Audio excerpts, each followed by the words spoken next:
Hello everyone, मैं महेंद्र सिंह आप सभी का नमस्कार करता हूं और अपने यूट्यूब चैनल मेरी क्लास में स्वागत करता हूं। तो बढ़ते हैं 7 जून की करंट अफेयर्स की ओर। पहला क्वेश्चन है, रूसी भाषा दिवस कब मनाया जाता है? 6 जून, 5 जून, 7 जून, 1 जून। तो रूसी भाषा दिवस कब मनाया जाता है? तो ए आंसर इसका सही है। 6 जून को रूसी भाषा दिवस मनाया जाता है। इसकी शुरुआत संयुक्त राष्ट्र संघ ने की है।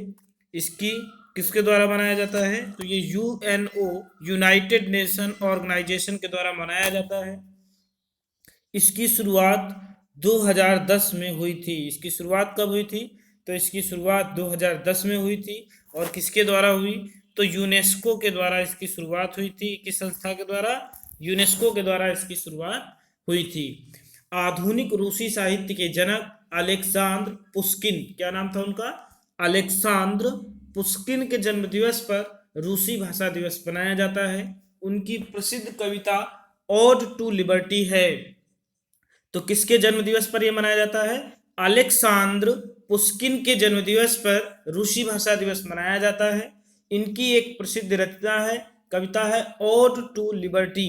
संयुक्त राष्ट्र के द्वारा प्रत्येक वर्ष 6 जून को यह दिवस मनाया जाता है। संयुक्त राष्ट्र की स्थापना 1945 में हुई थी और इसकी आधिकारिक भाषाओं की संख्या 6 है। कितनी है? तो आधिकारिक भाषाओं की संख्या 6 है। कौन कौन सी है? अंग्रेजी, चीनी, अरबी, रूसी, फ्रेंच और स्पेनिश। फिर से सुनिए, अंग्रेजी, चीनी, अरबी, रूसी, फ्रेंच, स्पेनिश। अब बात करता हूं कि अगर ये क्वेश्चन एक बार बहुत बार पूछा गया एसएससी में खासकर, कि संयुक्त राष्ट्र संघ में शामिल नवीनतम भाषा कौन सी है? आधिकारिक भाषा के रूप में शामिल नवीनतम भाषा कौन सी है, या सबसे बाद में जोड़ी गई भाषा कौन सी है? तो सबसे बाद में जोड़ी गई भाषा आपकी कौन सी है? अरबी है। तो ये भी आप याद रखिएगा। अंग्रेजी दिवस 23 अप्रैल को मनाया जाता है। चीनी दिवस 20 अप्रैल को मनाया जाता है। फ्रेंच 20 मार्च, रूस 6 जून और अरबी 18 दिसंबर को मनाया जाता है। तो आप ये भी याद रखिएगा।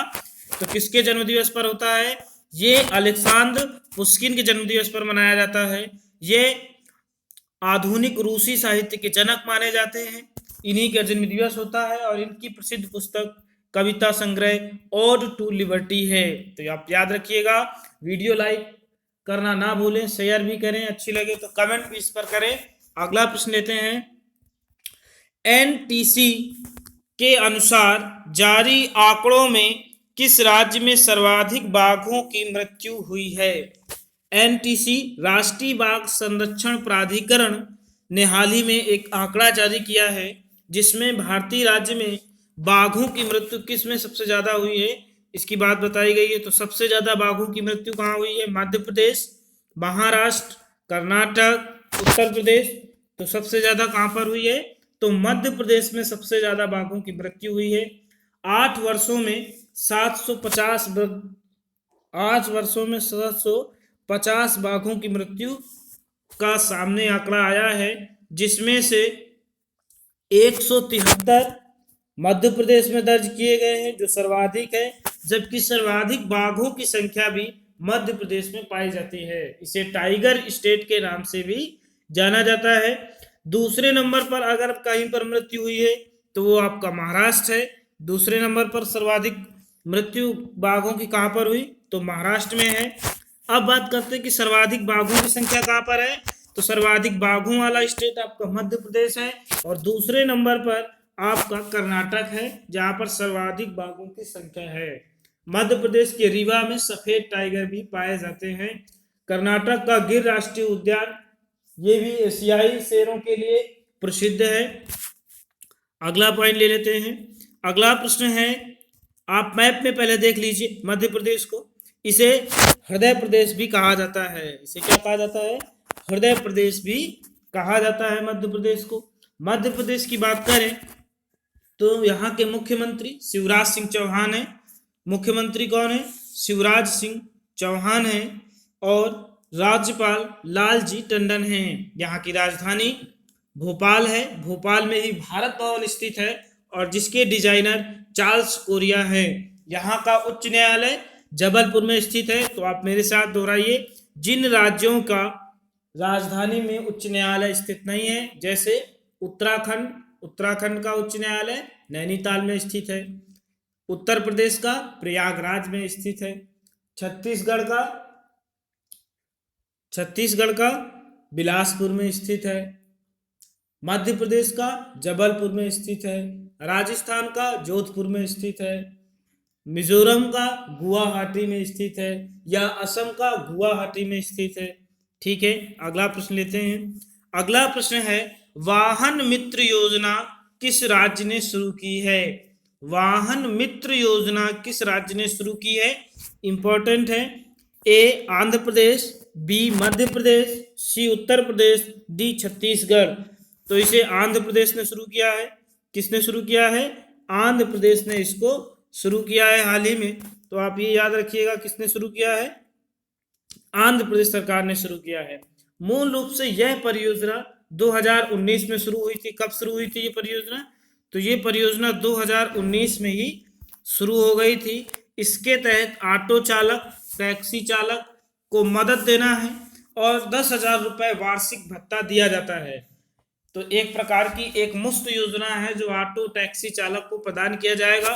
कोविड-19 के कारण उपजी आर्थिक समस्या को दूर करने का ये एक अच्छा उदाहरण है।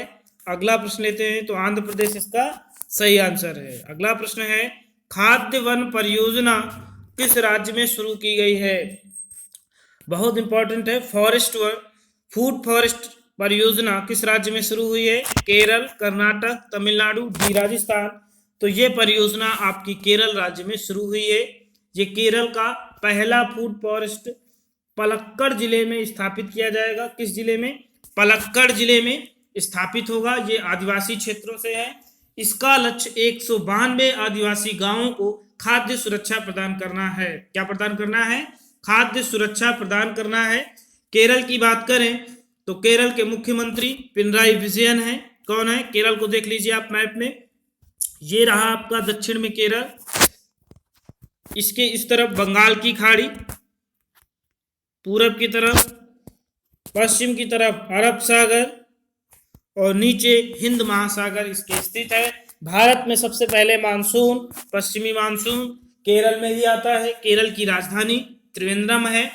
केरल का ये पहला फूड फॉरेस्ट है। कहाँ स्थापित होगा? तो पलक्कड़ जिले में स्थापित होगा, जो आदिवासी गांवों को खाद्य सुरक्षा प्रदान करेगा। इसका लक्ष्य 192 गांवों को खाद्य सुरक्षा प्रदान करना है। यहाँ के मुख्यमंत्री पिनराई विजयन है। राज्यपाल मोहम्मद आरिफ है।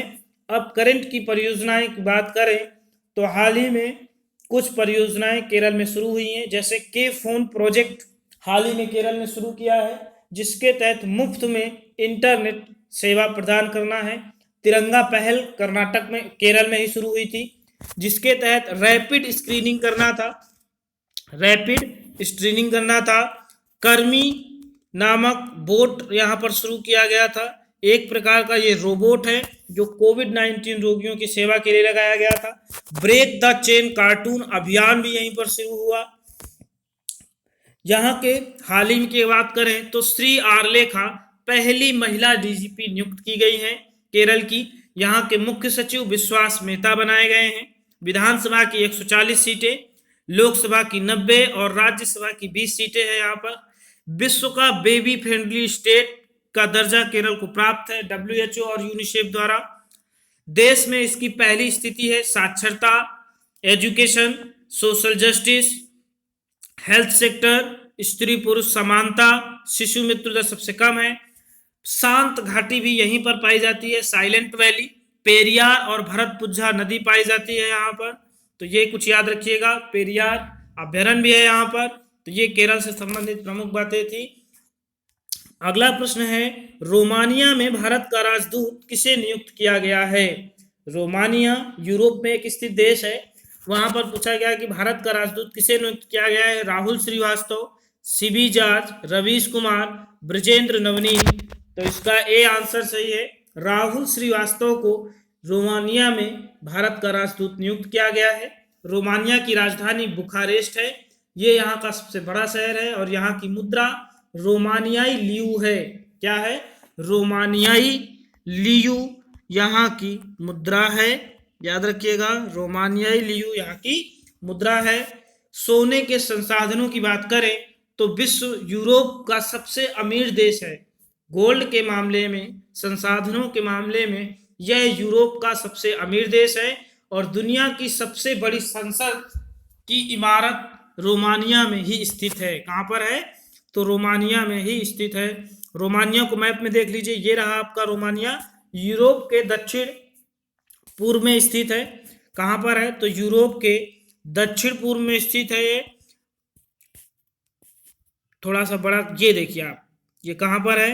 तो यूरोप के ये दक्षिण में पूरब में स्थित आपका देश है। यूरोप का 9वां सबसे बड़ा देश है, तो आप इसे याद रखिएगा। राहुल श्रीवास्तव को यहाँ पर भारत का राजदूत बनाया गया है। सीबी जॉर्ज की बात करें तो इन्हें कुवैत में भारत का राजदूत नियुक्त किया गया है। रवीश कुमार को फिनलैंड में भारत का राजदूत नियुक्त किया गया है। कहाँ पर? तो फिनलैंड में भारत का राजदूत नियुक्त किया गया है।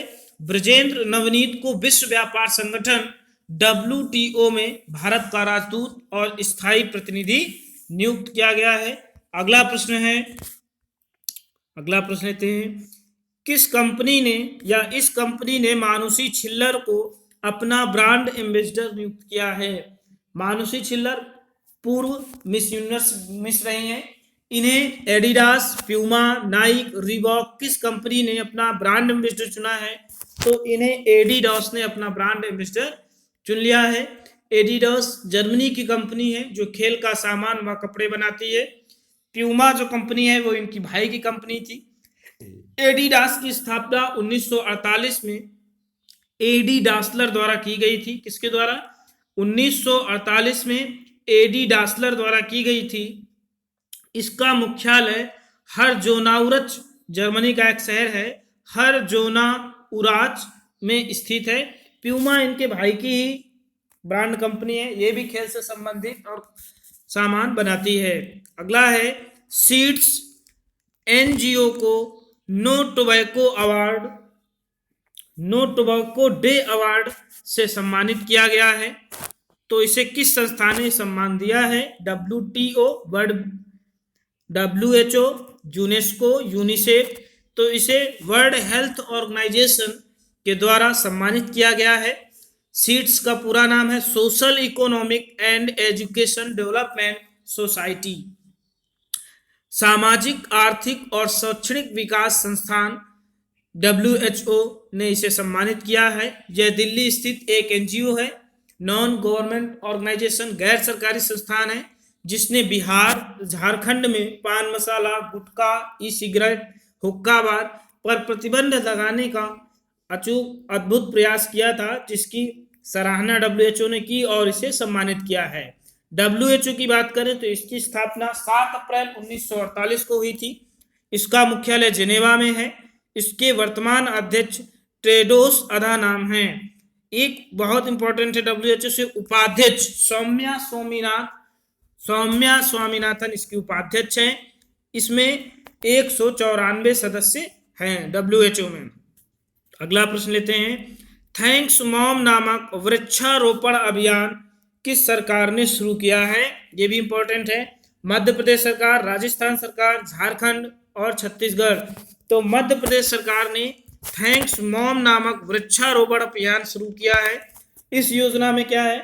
इस योजना में जो प्रत्येक कर्मचारियों के द्वारा वृक्ष लगाए जाएंगे और प्रत्येक कर्मचारी की मां के नाम की एक पट्टिका उस वृक्ष में जोड़ी जाएगी, जिससे क्या होगा, ये मानना है कि सभी लोग इससे प्रेरित होंगे और उसकी देखभाल अच्छी तरीके से करेंगे। तो ये योजना किसकी है? मध्य प्रदेश सरकार की है। कर्मचारी की मां की पट्टिका के साथ पौधरोपण करना होगा, ये एक अभियान है। मध्य प्रदेश की बात करें तो हाल ही में बहुत सारी इसने योजनाएं शुरू की हैं, जैसे दीदी वाहन योजना, रोजगार सेतु योजना, स्वामित्व योजना, श्रम सिद्धि अभियान, FIR आपके द्वार, चरण पादुका पहल, मिड डे मील वितरण, जीवन शक्ति योजना, जीवन अमृत योजना, संकल्प योजना, स्वराजगार योजना, संबल योजना। तो बहुत सारी योजनाएं MP ने शुरू की है। आप जब भी MP को पढ़ें तो एक साथ सारी योजनाओं को रिवीजन कर लीजिए। टॉप पेरेंट ऐप जारी किया था बच्चों के लिए, रेडियो स्कूल जारी किया था इसने हाल ही में शुरू किए थे, कर्मवीर पुरस्कार इसने पुलिस के लिए शुरू किया था, चरण पादुका पहल पुलिस ने शुरू की थी, इंदौर से शुरू की थी। तो आप ये कुछ योजनाएं याद रखिएगा। यहाँ के वर्तमान सीएम शिवराज सिंह चौहान है, राज्यपाल लालजी टंडन है, विधानसभा की यहाँ पर 231 सीटें हैं, लोकसभा की 29 और राज्यसभा की 11 सीटें हैं। संजय माधव यहाँ के प्रसिद्ध अभ्यारण्य है, इन्हें भी आप याद रखिए। नर्मदा यहाँ की प्रमुख नदी है। अगला प्रश्न है, समर ट्रीट्स किस बैंक ने शुरू किया है? समर ट्रीट्स नामक अभियान किस बैंक ने शुरू किया है? Kotak Mahindra bank, IndusInd bank, HDFC bank, ICICI bank. तो इस योजना को HDFC बैंक ने शुरू किया है। HDFC बैंक ने इसको शुरू किया है। इसका उद्देश्य क्या है? यह अभियान मर्चेंट्स यानी व्यापारी, वेतनभोगी, स्वराज ग्राहकों की जरूरत करने का बढ़िया ऑफर है। इस अभियान के तहत नो कॉस्ट EMI और नो डाउन पेमेंट की पेशकश की गई है। क्या किया गया है? नो कॉस्ट EMI और नो डाउन पेमेंट की पेशकश की गई है। HDFC की बात करें तो housing development and finance corporation bank है। इसकी स्थापना 1994 में हुई थी। इसका मुख्यालय मुंबई में स्थित है और वर्तमान प्रबंध निदेशक आदित्य पुरी हैं। इसकी टैगलाइन बैंक ऑफ की मुट्ठी में, वी अंडरस्टैंड योर वर्ड है। इंडस इंड बैंक की अगर बात करें तो कल के ही करंट में आपको बताया गया था इंडस इंड बैंक के विषय में। तो इंडस इंड बैंक ने क्या शुरू किया है, क्यों चर्चा में रहा?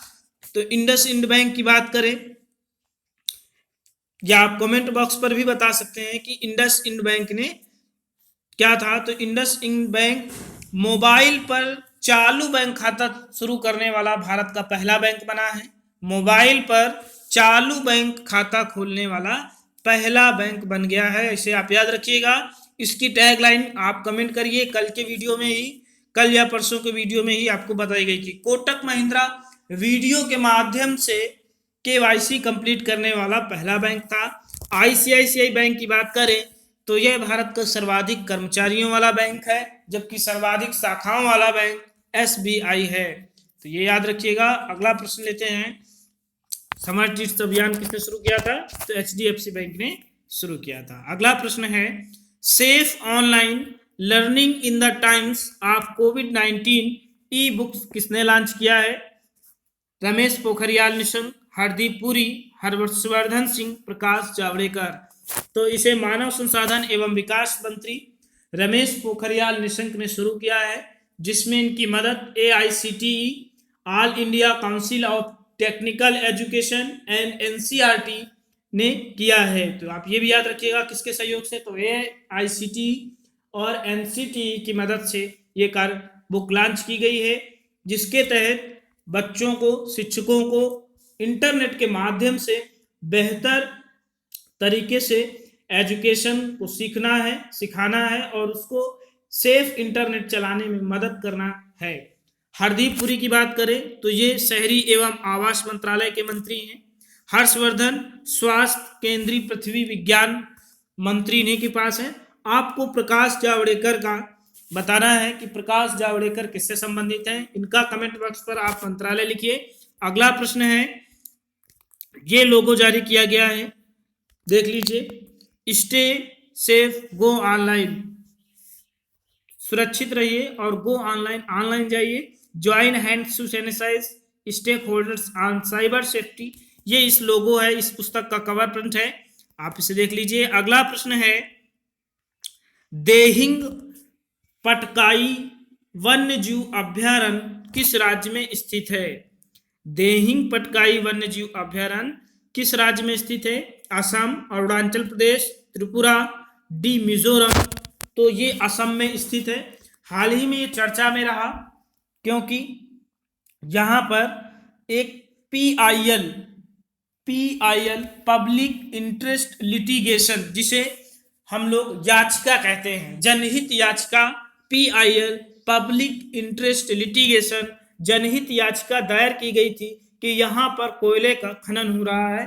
फलस्वरूप हाईकोर्ट ने कोल इंडिया लिमिटेड केंद्र सरकार और राज्य सरकार को एक नोटिस जारी किया जो इस जंगल में कोयला खनन के खिलाफ पीआईएल दायर हुई थी उसी की सुनवाई करते हुए। इसलिए ये देहिंग पटकाई वन्य जीव अभ्यारण्य चर्चा में रहा। पूर्वी भारत का इसे अमेजन फॉरेस्ट भी कहा जाता है। पूर्वी भारत का इसे अमेजन फॉरेस्ट या अमेजन के जंगलों से इसकी तुलना की जाती है। यह असम का एकमात्र रिजर्व रेन फॉरेस्ट है जो जैव विविधता का असीम भंडार है। किसका भंडार है? तो जैव विविधता का असीम भंडार है। दुनिया भर में बिल्लियों की सबसे ज्यादा प्रजातियां यहीं पाई जाती हैं, देहिंग पटकाई वन्य जीव अभ्यारण्य में। तो ये भी याद रखिएगा। असम की बात करें तो असम की राजधानी दिसपुर है जो ब्रह्मपुत्र नदी के तट पर स्थित है। ब्रह्मपुत्र नदी को असम में दिहांग के नाम से जाना जाता है। यहाँ का उच्च न्यायालय गुवाहाटी है जहां पर विश्व का सबसे बड़ा चाय बाजार लगता है। इंपॉर्टेंट है, उच्च न्यायालय गुवाहाटी है जहां पर विश्व का सबसे बड़ा चाय बाजार लगता है। पूर्वोत्तर सीमांत रेलवे का मुख्यालय भी गुवाहाटी में स्थित है। दिबांग घाटी यहाँ पर पाई जाती है। विधानसभा की 126 सीटें, लोकसभा की 14 सीटें और राज्यसभा की 7 सीटें हैं। यहाँ पर मुख्यमंत्री सर्बानंद सोनोवाल हैं, राज्यपाल जगदीश चंद्र मुखी हैं।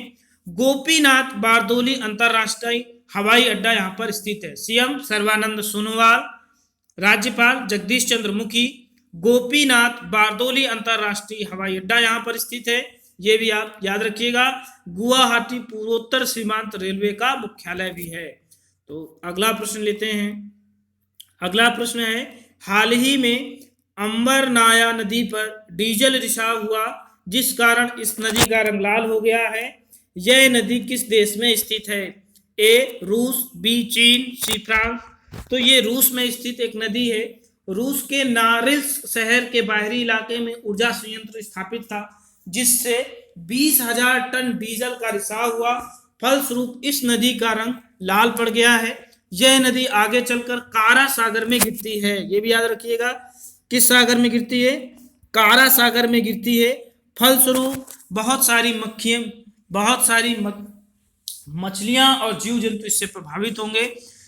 तो ये भी याद रखिएगा कि नोरिल्स्क शहर किस लिए प्रसिद्ध है? तो ये निकिल उत्पादन के लिए प्रसिद्ध है। कहां पर है? तो रूस पर है। रूस के राष्ट्रपति कौन है? तो व्लादिमीर पुतिन है। राजधानी मॉस्को, मुद्रा रूबल है। आप रूस की संसद का नाम बता दिए कमेंट बॉक्स पर लिखकर। पिछली कई वीडियो में मैंने इसको बताया है। अगला प्रश्न लेते हैं। अगला प्रश्न है, देश की पहली अत्याधुनिक अपशिष्ट रिसाइकलिंग इकाई किस शहर में स्थापित की गई है? तो पहली है, इंपॉर्टेंट है, याद रखिएगा, बेंगलुरु, भोपाल, त्रिवेंद्रम, चेन्नई। तो इसका ए आंसर सही है। बेंगलुरु शहर में देश की पहली अत्याधुनिक रिसाइकलिंग स्थापित की गई है। तो आप ये बेंगलुरु आपका कर्नाटक शहर में है। कहां पर है? कर्नाटक शहर की राजधानी है। कर्नाटक के सीएम बीएस येदियुरप्पा हैं। राज्यपाल वाजुभाई आरवाला है। केंद्रीय रसायन एवं उर्वरक मंत्रालय ने इसे स्थापित किया गया है। ये डीवी सदानंद गौड़ा के पास है। यहाँ पर विधानसभा की 225 और विधान परिषद की 75 सीटें हैं। इसका मतलब यहाँ पर 2 सदनीय विधानमंडल है। लोकसभा की 28 और राज्यसभा की 12 सीटें हैं। कंबाला नामक एक प्रसिद्ध यहाँ पर भैंसा रेस आयोजित होती है। आपको ये बताना है कि जल्लीकट्टू कहाँ पर आयोजित होती है। तो कमेंट बॉक्स पर लिखें। लिखना जरूर शुरू करें। जब तक आप लिखेंगे नहीं तब तक आपको याद नहीं होगा, इसलिए लिखना भी आप शुरू करें, नोट्स बनाएं। कोई भी प्रश्न आपको डाउट करता है तो उसे कमेंट बॉक्स पर पूछ सकते हैं। वीडियो अच्छी लगे तो लाइक सब्सक्राइब करें और दोस्तों को शेयर करें। अगला प्रश्न है, आई कमिट कैंपेन किसने शुरू किया है? आर.के. सिंह, धर्मेंद्र प्रधान, हरदीप पुरी, पीयूष गोयल। तो इसे आर.के. सिंह ने शुरू किया है। ये बिजली मंत्री हैं। इन्होंने इसकी शुरुआत की है आई कमिट कैंपेन की। इस पहल का संचालन EESL कंपनी द्वारा किया जा रहा है। किसके द्वारा किया जाएगा? EESL के द्वारा किया जाएगा। एनर्जी इफिशियंसी सर्विसेज लिमिटेड, यह भारत सरकार की एक एनर्जी सर्विसेज कंपनी है। यह विश्व की सबसे बड़ी बिजली कंपनी है। इसका गठन 2009 में किया गया था। धर्मेंद्र प्रधान ऊर्जा एवं पेट्रोलियम मंत्री हैं। हरदीप पुरी शहरी एवं आवास मंत्री हैं। पीयूष गोयल रेल मंत्री हैं, तो आप ये भी याद रखिएगा और इसे याद रखिएगा। अगला प्रश्न है, ये हैं आपके बिजली मंत्री आर के सिंह। इन्होंने ही आई कैंपेन की शुरुआत की है, जिसकी पहल का संचालन EESL energy efficiency services limited द्वारा किया जाएगा। ये विश्व की सबसे बड़ी बिजली कंपनी है। नेशनल इंस्टीट्यूट ऑफ वायरोलॉजी ने देश की प्रथम स्वदेशी कोरोना वायरस टेस्ट किट या कवच तैयार किया था, जिसका नाम क्या है? एलिसा, आयुष्मान। तो ये भी याद रखिएगा, इंपॉर्टेंट है कि इसे किसने तैयार किया था? तो इसे नेशनल इंस्टीट्यूट ऑफ वायरोलॉजी ने तैयार किया था और इसका नाम क्या है? तो इसका नाम एलिसा दिया गया है। क्या नाम दिया गया है? एलिसा इसे नाम दिया गया था। एलिसा का पूरा नाम एंजाइम लिंक्ड इम्यूनो एसे है। क्या है? एंजाइम लिंक्ड इम्यूनो एसे इसका पूरा नाम है। इसे नेशनल इंस्टीट्यूट ऑफ वायरोलॉजी ने बनाया है। यह किट 2.5 घंटे में 90 नमूनों का परीक्षण करने में सक्षम है। तो ये याद रखना है। अब रिवीजन कर लेते हैं कुछ क्वेश्चनों का। प्रीलिम बूस्ट, ये प्रीलिम के लिए बहुत इंपॉर्टेंट है, देख लीजिए। देश में सभी अर्बन लोकल बॉडीज, ULBS पूरा नाम है, अर्बन लोकल बॉडीज और स्मार्ट शहर के नए स्नातकों के लिए किस इंटर्नशिप प्रोग्राम की शुरुआत की गई है? तो ट्यूलिप की शुरुआत की गई है। कल के वीडियो में ही बताया गया था, उसी का रिवीजन है। ट्यूलिप का पूरा नाम क्या है? The urban learning internship program TULIP. Detail से देखने के लिए आप पिछली वीडियो देख सकते हैं। अगला है विश्व पर्यावरण दिवस 2020 जो मनाया गया है, पर भारतीय पर्यावरण और वन मंत्रालय ने इस वर्ष की थीम किस वस्तु पर केंद्रित है? तो नगर वन या शहरी वन 200 विकसित करने का निर्णय लिया गया है। इसके विषय में कल बताया गया था आपको, तो ये भी याद रखिएगा। जैव विविधता पर आधारित थी इस बार की थीम। पहला विश्व पर्यावरण दिवस 1974 में मनाया गया था, उसकी थीम ओनली वन अर्थ था। और इस बार के पर्यावरण दिवस की मेजबानी कोलंबिया और जर्मनी ने की थी। 2019 की चीन ने की थी। प्रधानमंत्री नरेंद्र मोदी द्वारा वैश्विक टीका सम्मेलन में अभी हिस्सा लिया गया था, जिसके ब्रिटेन प्रधानमंत्री बोरिस जॉनसन ने मेजबानी की थी। और गवी नामक, तो यही पूछा जा रहा है कि गवी क्या है? तो ये संयुक्त राष्ट्र समर्थित अंतरराष्ट्रीय वैक्सीन अलायंस है, जो गरीब बच्चों के लिए टीकाकरण का काम करती है। भारत सरकार ने इसको $15 मिलियन अमेरिकी सहायता देने की बात कही है। तो ये भी याद रखिएगा। सेठ बर्कले इसके अध्यक्ष थे। भारत विश्व का सबसे बड़ा टीकाकरण अभियान इंद्रधनुष मिशन चला रहा है और सबसे ज्यादा टीका यहीं पर विकसित किए जाते हैं, तो ये भी याद रखिएगा। अगला प्रश्न था, हाल ही में 20,000 टन डीजल ईंधन बहने के कारण रूस के किस क्षेत्र में आपातकाल लगाने की बात की गई? तो ये साइबेरिया क्षेत्र था। कौन सा शहर था? तो नालिस्क शहर था। ये नदी कहाँ पर गिरती है? तो कारा सागर में गिरती है और इसका पानी लाल हो गया था। और ये किस सागर में गिरेगी? तो ये कारा सागर में गिरती है। नालिस्क शहर किस लिए प्रसिद्ध है? तो निकिल उत्पादन के लिए प्रसिद्ध है। हाल ही में चर्चा में रहा PIL, पूर्व के अमेजन वर्षावन के नाम से जाने जाते हैं, तो किसमें लगाया गया है? अभी बताया गया, तेहिंग पटकाई जंगल असम में लगाया गया है। हाल ही में किस अध्यक्षता में भारतीय प्रतिनिधि विनिमय बोर्ड ने जिंस डेरिवेटिव सलाहकार समिति का पुनर्गठन किया है? इंपॉर्टेंट है, याद रखिएगा। तो ये अशोक दलवानी की 12 लोगों की सदस्यता में गठित हुआ था। अशोक दलवानी इसके अध्यक्ष बनेंगे। लगातार भूकंप में चर्चा में रहे NCR भूकंप के लिहाज से कौन से जोन में है? तो दिल्ली में हाल ही में भूकंप आया था, तो इसे जोन 4 स्टेज में बताया गया है। 2021 के अंत तक भारत में आपूर्ति किए जाने के लिए S-400 की बात रूस के साथ एक समझौता हुआ था। भारत का वायु रक्षा मिसाइल प्रणाली है और इसे किसके द्वारा? तो रूस के द्वारा इसे पहुंचाया जाएगा। इंपॉर्टेंट है।